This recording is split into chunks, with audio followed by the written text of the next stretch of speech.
സംവിധായകരായ ഖാലിദ് റഹ്മാനും അഷ്റഫ് ഹംസയുടെയും ലഹരി ഇടപാടുകൾ വിശദമായി പരിശോധിക്കാൻ എക്സൈസ് പ്രതികളുടെ ഫോൺ കോൾ രേഖകളും ബാങ്ക് അക്കൗണ്ട് വിവരങ്ങളും എക്സൈസ് വിശദമായി തന്നെ പരിശോധിക്കും.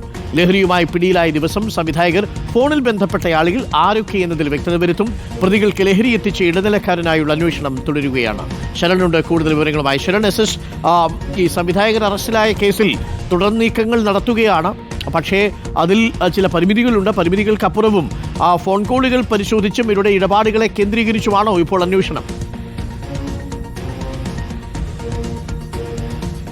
അരുൺകുമാർ, ആ നിലയിൽ തന്നെയാണ് ഇപ്പോൾ എക്സൈസിന്റെ അന്വേഷണം പുരോഗമിക്കുന്നത്. ഇന്നലെയാണ് അഷ്റഫ് ഹംസയും ഒപ്പം ഖാലിദ് റഹ്മാനും അറസ്റ്റിലായിരുന്നത്. ആദ്യഘട്ടത്തിൽ ചോദ്യം ചെയ്തപ്പോൾ കൃത്യമായ മറുപടിയൊന്നും തന്നെ ഇവർ നൽകാൻ തയ്യാറായിരുന്നില്ല. ഇതിന്റെ അടിസ്ഥാനത്തിലാണ് ഇരുവരെയും വീണ്ടും ചോദ്യം ചെയ്യാൻ തീരുമാനിച്ചിരിക്കുന്നത്. പക്ഷേ അതിന് മുന്നോടിയായിട്ട് പരമാവധി തെളിവ് ശേഖരണം, വിവരശേഖരണം നടത്തേണ്ടതുണ്ടെന്നുള്ളതാണ് എക്സൈസ് പറയുന്നത്. അതായത് ഇരുവരുടെയും ഫോൺ കോൾ രേഖകളും ഒപ്പം തന്നെ ബാങ്ക് അക്കൗണ്ട് വിവരങ്ങളും എക്സൈസ് ശേഖരിക്കുന്നുണ്ട്. അങ്ങനെ ബാങ്ക് അക്കൗണ്ട് വിവരങ്ങളടക്കം ശേഖരിച്ചുകൊണ്ട് ആരൊക്കെയായിട്ടാണ് കഴിഞ്ഞ കുറേ കാലമായിട്ട് ഇടപാടുകൾ നടത്തിയതെന്നുള്ള കാര്യത്തിൽ വ്യക്തത വരുത്തേണ്ടതുണ്ട്. ഇതോടൊപ്പം തന്നെ ഈ അറസ്റ്റിലായ ദിവസം ഇരുവരും ആരൊക്കെയാണ് ഫോണിൽ ബന്ധപ്പെട്ടിരുന്നത്, അതിൽ ആരെങ്കിലും ലഹരി ഇടപാടുകാരെങ്കിലും ഉണ്ടോ, അല്ലെങ്കിൽ മറ്റ് താരങ്ങളോ സംവിധായകരോ ആരെങ്കിലും ഉണ്ടോ എന്നുള്ള കാര്യത്തിലൊക്കെ തന്നെ വ്യക്തത വരുത്തേണ്ടതുണ്ട്. അപ്പോൾ അത് ഈ രേഖകൾ പരിശോധിച്ച് കഴിയുമ്പോൾ അതിലൊരു വ്യക്തത വരുമെന്നുള്ളതാണ് എക്സൈസ് പറയുന്നത്. മറ്റൊരു പ്രധാനപ്പെട്ട കാര്യം, ഈ ഛായാഗ്രഹകനായ സമീർ താഹിറിന്റെ ഉടമസ്ഥതയിലുള്ള ഫ്ളാറ്റിലാണ് ഇതെല്ലാം നടന്നതെന്നുള്ളത് എക്സൈസ് കണ്ടെത്തിയിട്ടുണ്ട്. അപ്പോൾ സ്വാഭാവികമായിട്ട് ഇനി സമീർ താഹിറിനെ ചോദ്യം ചെയ്യേണ്ടതുണ്ട്.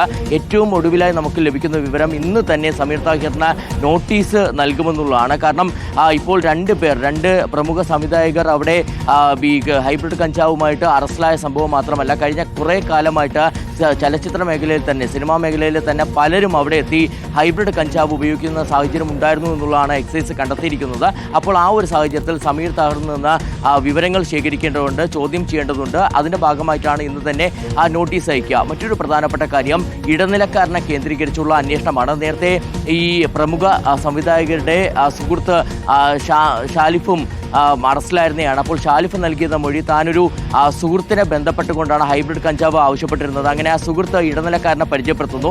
ഇടനിലക്കാരൻ തനിക്ക് നേരിട്ട് കഞ്ചാവ് എത്തിക്കുകയാണ് ചെയ്തിരിക്കുന്നത്. അപ്പോൾ ഇടനിലക്കാരനെ കേന്ദ്രീകരിച്ചുള്ള അന്വേഷണം ഇന്നലെ തന്നെ എക്സൈസ് ആരംഭിച്ചിരുന്നതാണ്. പക്ഷേ ഇയാളെ ഫോണിൽ ബന്ധപ്പെടാൻ ശ്രമിച്ചിട്ടും ഫോൺ സ്വിച്ച് ഓഫ് ആണെന്നുള്ളതാണ് പറയുന്നത്. അപ്പോൾ ഇയാൾക്കായുള്ള വ്യാപക തെരച്ചിൽ നടക്കുന്നുണ്ട്. എന്തായാലും ഇനി ഇടനിലക്കാരനെ കസ്റ്റഡിയിലെടുത്ത് ചോദ്യം ചെയ്യുമ്പോഴായിരിക്കും കഞ്ചാവിൻ്റെ ഉറവിടത്തിലേക്ക് എത്താൻ കഴിയുമെന്നുള്ളതാണ് എക്സൈസ് പ്രതീക്ഷിക്കുന്നത്. അങ്ങനെ ഒരുപാട് കാര്യങ്ങളിൽ ഇനിയും വ്യക്തത വരുത്തേണ്ടതുണ്ട്. അതിന് മുന്നോടിയായി ചില കാര്യങ്ങൾ കൂടി ഇപ്പോൾ എക്സൈസിന് ചെയ്തു തീർക്കേണ്ടതുണ്ട്. അതായത് ഈ തൊണ്ടി മുതൽ അടക്കമുള്ള ഹൈബ്രിഡ് കഞ്ചാവ് അടക്കമുള്ള തൊണ്ടി മുതൽ ഈ കോടതിയിൽ ഹാജരാക്കേണ്ടതുണ്ട്. ഇന്ന് തന്നെ കോടതിയിൽ ഹാജരാക്കും. അതിനുശേഷമായിരിക്കും ഒരു പ്രത്യേക സംഘം രൂപീകരിച്ചുകൊണ്ട് ഈ സമീർ താഹിറിന് നോട്ടീസ് നൽകാനുള്ള നീക്കവും ഒപ്പം തന്നെ മറ്റ് തലത്തിലുള്ള അന്വേഷണവും നടക്കുക എന്നുള്ളതാണ് എക്സൈസ് ഈ ഘട്ടത്തിൽ പറയുന്നത്.